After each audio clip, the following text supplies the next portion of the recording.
오늘 주님 주시는 말씀 보겠습니다. 오늘 하나님 주시는 말씀은 창세기 15장 1절에서 6절까지의 말씀입니다. 창세기 15장 1절에서 6절까지의 말씀 보겠습니다. 제가 봉독하겠습니다. 이런 일들이 일어난 뒤에 주님께서 환상 가운데 아브라함에게 말씀하셨다. 아브라함아, 두려워하지 말아라. 나는 너의 방패다. 내가 받을 보상이 크다. 아브라함이 여쭈었다. 주 나의 하나님, 주님께서 저에게 무엇을 주시렵니까? 저에게 자식이 아직 없습니다. 저의 재산을 상속받을 자식이라고는 다마스쿠스 녀석 엘리에셀 뿐입니다. 주님께서 저에게 자식을 주지 않으셨으니 이제 저의 집에 있는 이 종이 저의 상속자가 될 것입니다. 아브라함이 이렇게 말씀드리니 주님께서 그에게 말씀하셨다. 그 아이는 너의 상속자가 아니다. 너의 몸에서 태어날 아들이 너의 상속자가 될 것이다. 주님께서 아브라함을 데리고 바깥으로 나가서 말씀하셨다. 하늘을 쳐다보아라. 내가 셀 수 있거든 저 별들을 세어 보아라. 그리고는 주님께서 아브라함에게 말씀하셨다. 너의 자손이 저 별처럼 많아질 것이다. 아브라함이 주님을 믿으니 주님께서 아브라함의 그런 믿음을 의로 여기셨다. 아멘. 하나님의 말씀입니다. 우리나라의 대기업 중에 현대라는 기업이 있죠. 여러분 우리가 잘 알기로는 자동차 만드는 회사 현대자동차가 제일 유명하고, 사실 저기 가까운 데 가면 현대백화점도 있고 또 카드도 있고 여러 가지 사업을 하는 회사입니다. 그 중에 우리한테는 익숙하지 않지만 이 회사가 하는 일 중에 배 만드는 일이 있어요. 그 현대중공업이라는 회사에서 배를 만드는데 그 조선소, 현대중공업이 이제 조선소를 만들고 회사를 처음 시작한 이야기가 아주 특별한 이야기가 있습니다. 그 현대를 설립하신 이 정주영이라는 회장님이 일화가 되게 많아요. 우리나라 기업가 중에 아주 입지전적인 인물이기도 하고 재밌는 이야기가 많이 있는데, 이분이 1970년대에 우리나라의 조선소, 큰 배를 만드는 그런 조선소를 만들어야겠다 그렇게 생각을 하셨는데, 사실 그때 너무 나라가 가난하고 돈이 없어서 그런 조선소를 세울 만한 역량이 되지 않았습니다. 그래서 이분이 돈을 빌리러 영국에 있는 은행에 돈을 빌리러 갔어요. 그랬더니 영국 은행에서 그 돈을 빌려주는 조건을 하나 걸었는데, 앞으로 만들어질 그 조선소에서 배를 사겠다 이렇게 약속한 주문이 있어야 돈을 빌려주겠다는 거예요. 돈을 안 빌려줄 거면 안 빌려주겠다고 하면 되는데, 아직 만들어지지도 않은 조선소에다가 배를 주문하겠다고 계약이 되어 있어야 돈을 빌려주겠다고 얘기를 하니까, 그런데 이 정주영 회장님이 포기하지 않습니다. 그 얘기를 듣고 그걸 해내야겠다고 생각을 해요. 그래서 영국 조선소에서 빌린 유조선 도면 한 장, 그리고 조선소가 앞으로 세워질 그 바닷가 사진 한 장을 들고 온갖 해운회사 사장, 회장님들을 만나러 다니는 거예요. 우리가 여기다가 조선소를 만들 건데 그러면 이런 배를 만들 수 있습니다. 사주세요. 배가 있어야 살 거 아니에요. 뭐가 배가 없어도 배를 기성품으로 사는 건 아니지만 조선소가 있고 뭐가 있어야 사겠다고 할 거 아닙니까? 근데 안 사죠. 그걸 누가 사겠어요. 그냥 조선소 사진만, 조선소가 있는 것도 아니고 조선소가 앞으로 들어설 부지의 사진만 보여주고 배를 사라고 하니까 누가 그걸 하겠습니까? 안 된다고 다 이야기를 하죠. 그런데 그걸 해보려고 아주 고생을 하면서 여러분을 만드셨나 봐요. 그러다가 그리스의 한 해운회사 조지 리바노스라는 회장님을 만납니다. 그리고 똑같이 했어요. 가지고 있는 건 뭐죠? 도면, 그것도 빌린 거, 그리고 또 그 조선소가 들어설 바닷가의 사진, 그걸 들고 가가지고 그 앞에서 이 회장님한테 설명을 하는 거죠. 이런 배를 우리가 여기에다 조선소를 지어서 만들어 드릴 수가 있어요. 배를 좀 사주세요. 계약을 해주세요. 그랬는데 그 리바노스라는 회장님이 대단한 분이에요. 계약을 합니다. 눈에 진짜 보이지 않는 아무것도 없는 때에 계약을 해요. 이분이 나중에 현대랑 인연을 많이 맺어서 한국에도 많이 오셨는데, 그 정주영 회장님이 너무 자신 있게 확신 있게 얘기를 하니까 저 사람 한번 믿어봐야겠다, 그렇게 생각을 하셨다는 거예요. 그래서 대형 유조선을 한 척도 아니고 두 척을 발주를 냅니다. 그래서 그것 때문에 은행에 돈을 빌리고 조선소를 지을 수가 있었죠. 또 기가 막힌 얘기는, 이 조선소를 세울 때 빨리 배를 만들어주고 싶어서, 그렇게 너무 고마운 분이잖아요. 그래서 조선소를 다 짓고 배를 만든 게 아니라 배랑 조선소를 같이 만들었다는 거예요. 조선소가 지어진 만큼 배도 만들어지는 거예요. 그래서 조선소가 완공되었을 때 배도 한 척이 나왔어요. 그래서 아주 기가 막힌 일이었다, 그런 얘기들이 있습니다. 근데 여러분, 이 정주영 회장이 리바노스 회장에게 정말 고마운 게 뭐였을까요? 뭐가 진짜 고마웠을까요? 제 생각에 이거예요. 믿어준 거. 내가 그거 해낼 수 있는 사람이라고 믿어준 거. 아무것도 없는데 믿어준 거. 그것이죠. 만약에 이미 큰 조선소가 있고 배도 여러 척 만들어 본 경험이 있는 그런 회사예요? 그러면 거기는 믿고 맞고 할 게 없습니다. 뭘 믿어요? 그냥 주문하면 배는 나오겠죠. 그런데 아무것도 없는데, 그저 가진 거라고는 사진 한 장, 도면 한 장밖에 없는데 그건 놓고 믿어준 거. 그게 진짜 고마운 거죠. 믿을 수 없는 것을 믿어야 믿음이라고 하는 거예요. 우리가 믿음이라고 할 때 그 믿음은 믿을 수 없는 것, 믿어지지 않는 것을 믿을 때 믿음이라고 합니다. 오늘 말씀해 보면 이제 아브라함이 하나님 말씀에 순종해서 고향을 떠난 지 한 10년 정도가 됐습니다. 그 10년 동안 많은 일이 있었어요. 이제 가나안 땅에 와가지고 여기저기 옮겨 다니면서 살다가 가뭄을 만나가지고, 그래서 여기선 안 되겠다, 그래서 이집트 내려갔다가 아주 고생도 하고, 그런데도 불구하고 하나님이 복 주셔서 그가 큰 부자가 돼서 가나안 땅에 다시 돌아왔습니다. 그러다가 그 사촌이었던 롯이 또 큰 전쟁에 휘말리는 바람에 이 아브라함이 전쟁에 참여해서 또 큰 승리를 얻기도 하고 그랬죠.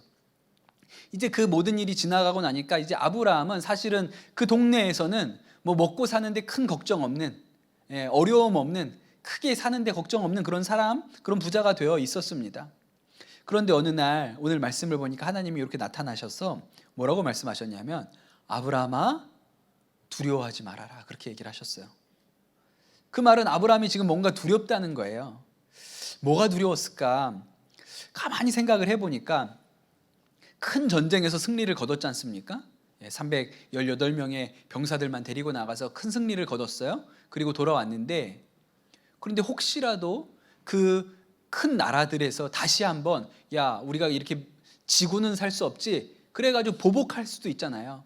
그러니까 이 아브라함 마음 가운데 혹시 그런 일이 일어나면 어떡하지? 두려운 마음이 있었던 거예요.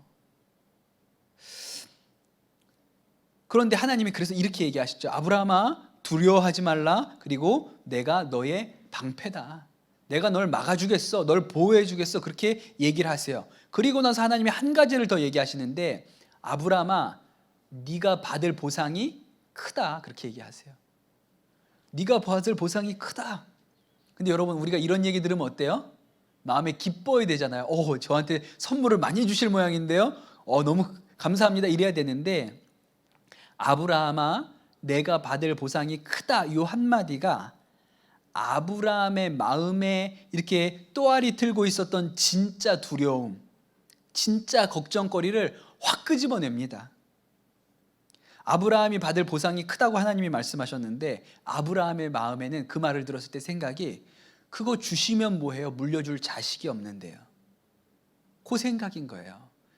지금 아브라함의 나이가, 아브라함이 가나안 땅으로 출발할 때, 그 고향을 떠날 때 나이가 75세였다고 해요. 한 10년쯤 시간이 지났으니 한 80이 넘은 상황이에요. 근데 아직 자식이 없습니다. 그러니 아브라함이 그 얘기를 들었을 때, 내가 너한테 보상을 더해줄게 라고 했을 때, 주시면 뭐예요? 받을 사람이 없어요. 물려줄 사람이 없는데 뭐합니까? 이대로 죽으면 저는 자식이 없으니 저의 종 엘리에셀이 그 상속자가 되겠지요. 이게 아브라함의 생각이었어요. 그런데 하나님께서 이렇게 얘기하시죠. 엘리에셀이 아니고 너의 몸에서 태어날 아들이 너의 상속자가 될 거야. 그렇게 얘기를 해주세요. 그리고 나서 아브라함이 이 얘기를 안 믿는 것 같으니까 80인데 자식이 생긴다 그러니까 안 믿어지죠. 사라는 지금 70인데요. 그러니까 이 아브라함을 텐트 밖으로 데리고 나갔어. 그때 밤이었는데 그렇게 얘기를 하시는 거예요. 아브라함, 저 하늘에 별 좀 봐. 많지. 너의 자식이 저 별처럼 많아질 거야. 그렇게 얘기를 하신 것이죠. 그 별 좀 보셨습니까? 요새 우리 젊은 친구들 좋아하는 노래 중에 별 보러 가지 않을래 이런 노래도 있는 것 같은데 별 좀 보셨어요? 우리나라에서는 별이 잘 안 보여요. 제가 어렸을 때 별을 좀 본 기억이 있지만 요 근래는 별 본 기억이 없죠. 근데 중동에 가면 별이 어마어마하거든요. 특별히 사막에 나가면 일부러 그거를 보러 투어를 할 만큼 그렇게 별이 많아요. 그 하늘에 정말 수많은 별들을 아브라함이 보면서 하나님 말씀하시죠. 저렇게 많아지게 해줄게. 근데 오늘 말씀에 제일 중요한 게 뭐냐면 그 말씀을 하시니까 아브라함이 이렇게 반응했어요. 아브라함이 주님을 믿으니 주님께서 아브라함의 그런 믿음을 의로 여기셨다. 그렇게 말씀이 나와요. 야, 너 자손이 저 별처럼 많아질 거야? 아유, 주님, 제 나이가 80이고 사라 나이가 70이 넘었는데 될까요? 라고 생각하지 않고 아브라함이 하나님이 그 말씀을 하셨을 때 아멘 했다는 거예요.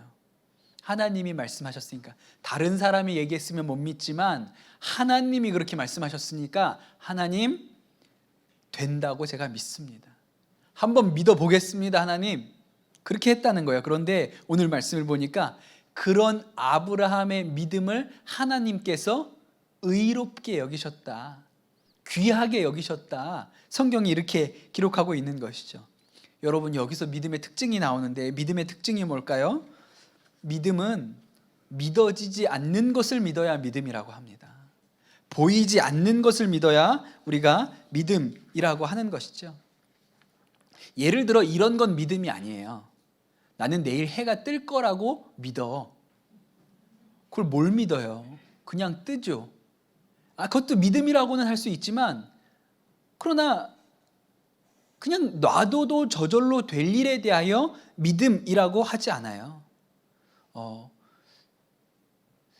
초등학교 졸업하면 나는 중학생이 될 거야. 난 중학생이 될 거라고 믿어. 그게 무슨 믿음이에요? 그냥 자동적으로 그렇게 되는 거잖아요. 그런데 여러분, 우리 여기 있는 고등학생들은 난 대학생이 될 거라고 믿어. 그건 믿음이에요.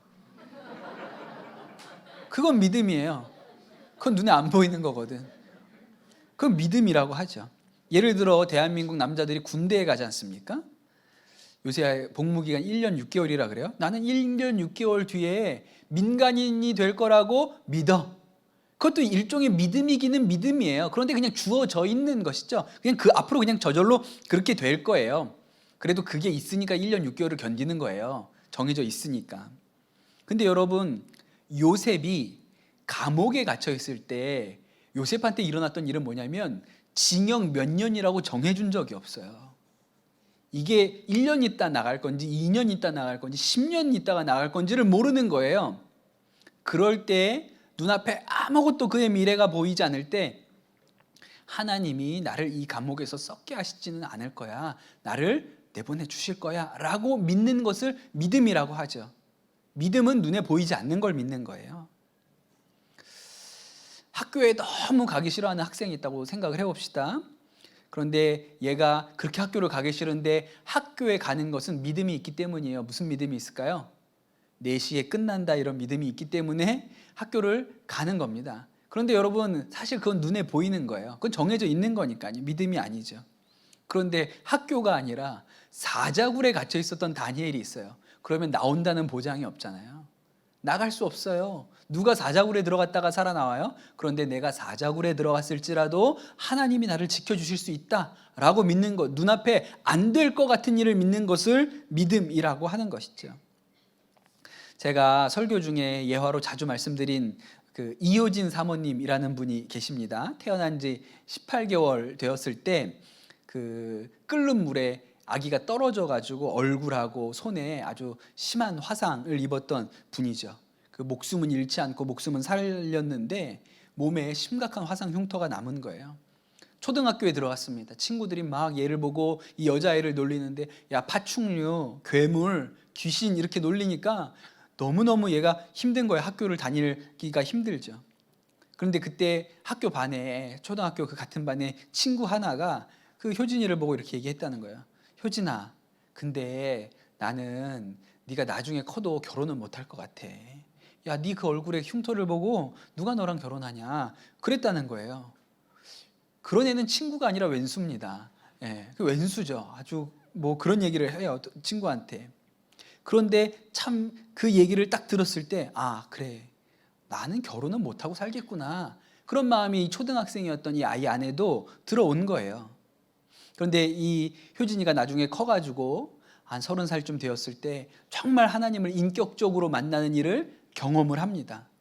그리고 나서 정말 완전히 다른 삶, 정말 기쁨이 있는 그런 삶을 살게 되죠. 그러고 났을 때 하나님이 이 이효진이라는 자매한테 결혼에 대한 마음을 주셨다는 거예요. 예, 결혼을 위해서 기도해, 결혼을 놓고 기도해 라고 마음을 주셨다는 거예요. 그때 믿는 게 믿음인 거예요. 너무 예뻐요. 그 다음에 성격도 너무 좋아. 그래서 어디 옛날 학교 다닐 때도 늘 주위에 남자애들이 바글바글한 어떤 자매가 있어요. 결혼에 대해서 믿음을 쓸 게 없어요. 하게 되겠지, 뭐 나중에 때가 되면 하게 되겠지 이렇게 생각해요.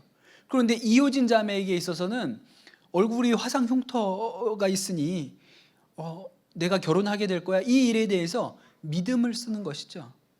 불가능해 보이는데 하나님 제가 믿습니다 하고 그때부터 배우자를 위해서 기도하기 시작했다는 거예요. 근데 그냥 기도를 안 하고 그냥 기도만 한 게 아니고 매일매일 그 하나님이 어딘가에 준비해 놓으셨을 그 배우자를 위해서 편지를 썼다 그러는 거죠. 예, 용호 씨라고 이름을 붙여가지고 용호 씨 오늘은 잘 지내셨나요? 근데 이 편지는 보낼 데가 없습니다. 매일 집에 쓸 때마다 한 장씩 쌓이는 거예요. 그래서 편지가 이만큼 쌓였다고 생각해 보세요. 그럼 여러분 결혼이 더 믿어질까요? 아니면 정말 이렇게 마음에 안 되나 보다 하는 실망이 더 커질까요? 실망이 더 커지겠죠. 왜? 믿음은 불가능한 것, 안 될 것 같아 보이는 것, 앞이 보이지 않는 것을 믿는 것이 믿음이기 때문에 그런 것이죠. 그런데 이 자매가 믿었어요. 하나님께서 나한테 믿음의 배우자를 주실 것이다. 그리고 응답받았죠. 그 얘기는 기독교 방송에서 너무 이 여자분이 은혜 받고 간증이 놀라워서 간증을 좀 하러 나오시라 그랬는데 그 미리 얘기하는 중에 그 용호 씨한테 편지 쓴다는 얘기를 한 거예요. 그 너무 재밌다 그래서 진행자가 영상 편지 한번 남겨보라고. 예, 나중에 볼지도 모르니까 영상 편지 한번 남겨보라고. 못한다고 그랬더니 우리가 나중에 그 다 편집해 주니까 그건 안 내보낼 테니까 한번 해보라고. 근데 그게 나갔죠. 그 영상 편지가. 그리고 나가서 수없는 남자들이 편지를 보내고 연락을 했다는 거예요. 그래서 이 이효진 자매가 뭐라 그러냐면 이렇게 한꺼번에 많이 주시면 어떻게 내가 누군지를 알아요, 하나님. 그럴 정도였다고. 그래서 지금은 목사님 사모님이 되어 계시잖아요. 아이도 낳고. 그런 여러분, 믿음은 보이지 않는 것을 믿는 것을 믿음이라고 합니다. 눈에 보이지 않는 것을 믿어야 믿음이라고 하는 것이죠. 사실 우리가 지금 이 자리에 와서 믿는 모든 것이 눈에 보이지 않는 거예요. 제가 우리 청소년들도 그렇고 어린이들도 그렇고 저희 아들을 놓고도 가끔 물어봅니다. 너 오늘 죽어도 천국 갈 수 있니? 너 오늘 죽어도 천국 갈 수 있어? 그렇게 물어보면 대부분 못 간다고 하고 모르겠다고 해요. 저희 아들도 야 시온아 너 오늘 죽어도 천국 갈 수 있니? 물어보니까 못 갈 것 같아 그러더라고요. 그 시온아 네 생각에 아빠는 천국 갈 수 있을 것 같니? 아빠도 못 갈 것 같아. 그게 현실인 거예요. 사실 이게 우리 눈앞에 보이는 현실이에요. 눈앞에 보이는 현실은 우리 아들도 못 가고 저도 못 갈 것 같은 게 눈앞에 보이는 현실이죠. 근데 우리는 눈앞에 보이는 것을 믿지 않아요. 우리는 눈앞에 보이지 않는 것을 믿죠. 눈앞에 보이는 모습은 우리가 애나 어른이나 형편없이 죄인이고 우리 같은 사람이 감히 천국에 갈 수 없는 사람인데 우리가 믿는 것은 눈앞에 보이는 우리의 현실이 아니라 예수님이 십자가에서 우리의 모든 죄를 용서해 주셨다는 눈에 보이지 않는 진리를 믿는 것이죠. 눈에 보이지 않는 그 진리 하나님의 말씀을 믿는 거예요. 그런데 여러분, 오늘 말씀에 따르면 하나님께서 야, 네가 죄인이지 않니? 네가 지난주에도 지은 죄가 많지 않니? 그런데도 불구하고 내가 너의 모든 죄를 용서했어 라고 할 때 우리가 아멘, 맞습니다, 그게 하나님의 말씀이니 그 말씀이 저한테 이루어질 것입니다 라고 믿는 그 믿음을 의롭게 여기신다는 거예요. 애들만 그런 게 아니고 우리도 그렇지 않습니까? 여러분, 우리 정말 거듭났습니까? 우리가 정말 예수 그리스도 안에서 새 사람으로 다시 태어났어요? 니고데모도 물어봤어요. 사람이 어떻게 거듭날 수 있냐고. 어머니 뱃속에 들어갔다 나올 수 있습니까? 왜요? 거듭났다 그러는데 눈에 보이는 건 없어요. 우리가 이렇잖아요. 신앙생활 할 때 이렇게 좀 기도도 잘 되고 말씀의 은혜도 받고 부흥회 가가지고 뭐 좀 마음이 뜨거울 때는 거듭난 사람인 것 같아요. 내가 달라진 사람인 것 같아요. 새 사람인 것 같아요. 그런데 어떤 날 기도도 안 되고 은혜도 없고 이런 날 자신을 생각하면 이런 생각이 들죠. 야, 사람은 참 안 변하는 게 사람이야. 내가 그렇게 이만큼 왔다고 생각했는데 사실 보니까 하나도 안 달라졌네. 그냥 그대로 있는 것 같아. 하나도 안 바뀌고. 그런 생각이 들 때가 있지 않습니까? 그런데 여러분, 믿음은 바로 그때 쓰는 것이죠. 바로 그때 믿음을 쓰는 거예요. 눈앞에 보이는 현실은 나는 아무것도 달라진 게 없구나라고 이게 보이지만 그때 바로 눈에 보이지 않는 하나님의 말씀, 그런즉 누구든 예수 그리스도 안에 있으면 새로운 피조물이라 보라 새 것이 되었다. 내 꼬락서니를 보니까 하나도 달라진 게 없는 것 같은데 주님, 저는 새 것입니다. 주님, 제 모습을 보면 제가 하나도 바뀐 게 없는 것 같은데 아니요, 하나님의 말씀에 저를 새 것이라고 하셨으면 저는 새 것입니다 라고 믿는 것을 하나님께서 의롭게 보신다는 거예요. 눈에 보이지 않는 것을 믿으니까. 제가 유기성 목사님에게 목회를 배울 때 아주 인상적으로 봤던 한 가지 사건이 있는데, 성경에 교회를 그리스도의 몸이라고 그랬잖아요. 그리스도의 몸된 교회라고 성경이 말합니다. 그런데 그 유기성 목사님이 어려서부터 봐왔던 교회의 모습은 그리스도의 몸 같은 교회가 아니에요. 목사님 아들로 태어나서 어려서부터 교회 안에서 자랐죠. 근데 늘 그 어린 시절부터 봐왔던 교회의 모습은 교인들끼리 서로 싸우고 미워하고 또 장로님이 목사님 힘들게 하고, 그 유 목사님 하는 얘기 중에 그 옛날에는 이렇게 재정 장로님이 이렇게 한 달에 한 번씩 목사님 사례비를 드리잖아요. 근데 지금처럼 뭐 은행으로 이렇게 보낸 게 아니고 날짜가 되면 재정 장로님 댁에 가서 사례비를 받아왔다는 거예요. 재정 장로님이 쌀집 하셨는데 그 쌀집 장로님한테 가서 사례비를 받아오는데 그걸 목사님이 가가지고 받아올 수가 없잖아요. 그러니까 늘 큰아들 유기성 시켰다는 거예요. 그래서 그 쌀집에 가가지고 앉아서 장로님이 그 아버지 봉투 주실 때까지 기다리고 있으면 그 장로님이 얼마나 쌀쌀 먹고 이렇게 무섭게 하시는지 진짜 가고 싶지 않은데, 거긴 정말 가고 싶지 않은 데를 매달 가서 그거를 그렇게 해와셨다고 그 얘기를 하세요.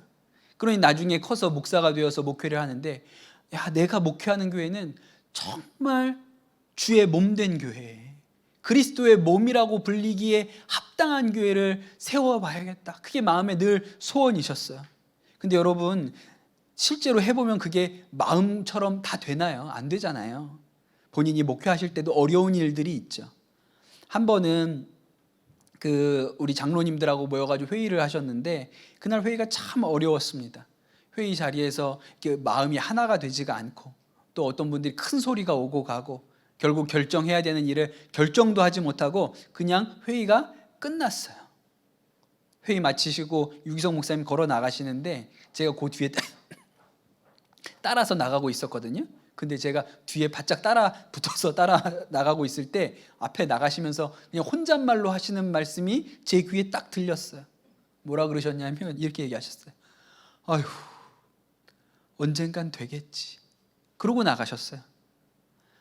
교회가 그리스도의 몸이라고 성경에 써 있으니까 지금 내 눈앞에는 안 되는 것 같아 보이지만 된다. 언젠간 된다. 교회가 정말 주님 기뻐하신 뜻대로 세워질 것이다. 눈에 보이지 않을 때 믿는 것이죠. 눈에 보이지 않을 때 될 거라고 믿는 거예요. 그런데 오늘 말씀해 보니까 아브라함의 그러한 믿음, 된다. 눈앞에 보이는 게 없는데 된다. 하나님이 하신다. 그 믿음을 귀하게 여기셨다. 의롭게 여기셨다. 그렇게 이야기를 하는 것이죠. 제가 믿음에 대해서 설명할 때마다 잘 드는 얘기입니다. 믿음은 마치 모르는 길을 찾아가는 것하고 비슷해요. 지금은 우리가 모르는 곳을 찾아가더라도 뭐 핸드폰에 지도도 있고 또 자동차 타고 가면 내비게이션도 있어서 찾아가는 게 어렵지가 않죠. 그런데 옛날에는 그런 지도가 없을 때는 우리가 모르는 길 찾아갈 때 누군가 약도라는 걸 그려줬습니다. 길을 아는 사람이 대략 종이에다가 이렇게 길을 그리고 왼쪽에는 뭐가 있고 오른쪽에는 뭐가 있고 교차로에서 이렇게 돌아서 가면 된다고 약도라는 걸 그려줬죠. 근데 그런 거예요. 우리가 약도를 딱 받아 들었는데 약도가 너무 형편없이 그려져 있어요. 막 이게 초등학생이 크레파스로 막 대충 그린 것 같아요. 야, 일로 가면 될까? 절로 가면 될까? 아무리 봐도 이 약도대로 가서 도착할 것 같은 생각이 안 들어요. 그런데 바로 그럴 때 이 약도가 맞는지, 이 약도대로 가도 도착할 수 있는지를 확인할 수 있는 방법은 딱 한 가지밖에 없습니다. 뭘까요? 가보는 거예요. 따라서 가보는 거예요. 근데 그걸 따라가 보려면 한 가지 전제가 있어요. 어떻게 해야 되죠? 일단 믿어야 돼요. 일단 믿어야 돼요. 이거 진짜 이거대로 가면 갈 수 있나? 이런 생각이 들지만 일단 믿어. 가봐 한번. 따라가봐. 근데 그걸 따라가 봤더니 도착을 했는데 거기 딱 위치, 그 목적지에 도달을 했어요. 그러면 이런 생각이 들겠죠? 맞네. 이 약도가 맞네. 그럼 믿어지는 일이 생기는 거죠. 그러니 믿음은 두 가지가 있는 거예요. 처음에는 믿겠다고 결심하는 게 있어요. 믿어야지. 아멘입니다. 안 될 것 같은데 믿어보겠습니다 라고 결심하는 믿음이 있어요. 근데 그 믿음의 결심대로 가봤더니 하나님의 약속이 이루어지면 그때는 믿어지는 믿음이 있는 것이죠. 그래서 성경이 뭐라고 기록하냐면 로마서 1장 17절에 믿음으로 믿음에 이르게 하나니 오직 의인은 믿음으로 말미암아 살리라 했어요. 믿음으로 믿음에 이르요. 일단 믿고 가봐야 믿어지는 일도 생기니까. 근데 오늘 성경 말씀에는 아브라함이 일단 믿어. 하나님이 내 나이 80이지만 아들을 주신다 그랬으니 일단 믿어 하는 그 믿음을 귀하게 보셨다는 거예요. 아브라함이 눈앞에 보이지가 않아요. 75세에 고향을 떠납니다. 아무것도 보이지 않는데 떠난 거예요. 그때 아브라함이 썼던 그 믿음도 하나님께서 귀하게 의롭게 여기셨고 그 믿음대로 가나안 땅에 와서 살았더니 부자가 됐습니다. 야, 하나님 좋은 분이네. 약속 지키는 분이네. 믿어졌어요. 그런데 이제 나이가 85세가 다 되었는데 아직 자식이 없어요. 앞으로도 없을 것 같죠? 그 눈앞이 깜깜하고 안 보이는데 하나님이 네 자손이 저 별처럼 많아질 거야. 그랬더니 아브라함이 그래 또 한번 일단 믿고 가보자. 그런데 하나님께서 이 아브라함의 믿음을 귀하게 여기셨어요.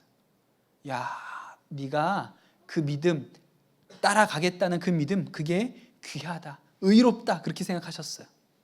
여러분, 우리는 이미 알고 있습니다. 지금 아브라함은 몰라요. 결과를. 자기가 일단 믿은 그 믿음이 어떻게 열매 맺을지 아브라함은 지금 모르지만 우리는 알죠. 어떻게 됩니까? 85세가 거의 가까이 됐어요. 그로부터 앞으로도 15년이 더 지나면 아브라함이 이삭이라는 아이를 낳게 되죠. 그러면 무슨 일이 생길까요? 맞네. 믿어지네.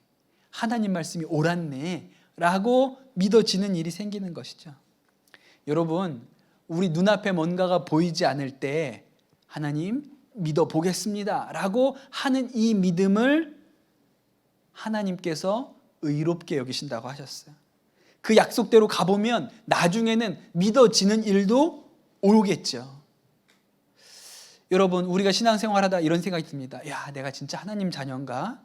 내가 죄에 무너져서 이렇게 있을 때, 야, 그럴 때 바로 우리가 믿음을 쓰는 거예요. 하나님 말씀에 내가 구원받은 자녀라 그랬으니 자녀야. 그렇게 믿는 것이죠. 그때 하나님이 그 믿음을 의롭다고 여기시고, 우리가 맨날 그러잖아요. 아우 내가 죽어야지. 내가 죽었어. 내가 예수님 십자가에 죽었어. 그렇게 얘기했는데 실제로 내 삶에 보니까 시퍼렇게 살아있어. 하나도 안 죽은 것 같아. 또 옆에서 배우자가 아이고 죽긴 뭘 죽어. 그냥 그대로 살아있네. 이렇게 얘기해요. 그런데 여러분 바로 그때가 믿음을 쓰는 때예요. 그래도 난 죽었다. 하나님 말씀에 십자가에 이미 죽었다고 했으면 죽은 거예요. 하나님 제가 죽은 사람입니다 라고 믿을 때 하나님께서 그 믿음을 의롭게 여기신다고 했어요. 여러분 우리가 지혜가 좀 부족한 것 같고 남들보다 내 능력이 좀 덜 뛰어난 것 같아요. 모자른 것 같아요. 그런데 바로 그럴 때 나 같은 사람도 뭐가 되나? 나도 남들처럼 뭐 이렇게 뭘 해볼 수가 있나? 그렇게 생각할 때 세상에 약한 자들을 들어 강한 자들을 부끄럽게 하시고 지혜 없는 자를 들어 세상의 지혜로운 자들을 부끄럽게 하신다. 이게 하나님의 말씀이라면 나한테도 이루어지겠구나. 나를 통해서도 하나님이 일하시겠구나 라고 믿는 것을 하나님께서 의롭게 여기신다는 것이죠. 바라기는 여러분 우리 강남 선화목자교회 모든 성도 여러분, 아브라함의 믿음이 여러분의 믿음이 되시기를 축복합니다. 눈에 보이지 않을 때, 지금 눈에 보이지 않기 때문에 믿음을 쓰는 것이죠. 그리고 그 믿은 대로 가보면 하나님께서 믿어지는 일도, 약속을 성취하시는 일도 우리 가운데 일어나게 되는 것입니다. 여러분 그 믿음 위에 서시게 되기를 축복합니다. 주님 감사합니다. 오늘 말씀에서 들은 이 아브라함의 믿음이 곧 나의 믿음이 되게 하여 주시옵소서. 우리가 눈앞에 아무것도 보이지 않는 바로 그때가 우리가 믿음을 쓸 때인 줄로 믿습니다. 주님 우리가 그때 믿고 주의 말씀대로 순종하며 나아가게 하여 주시옵소서. 그리하여 아브라함처럼 하나님께서 하나님의 때에 하나님의 약속을 이루시고 우리 안에 믿어지는 역사도 일어나게 하여 주시옵소서. 감사합니다. 모든 말씀 예수님의 이름으로 기도드립니다. 아멘.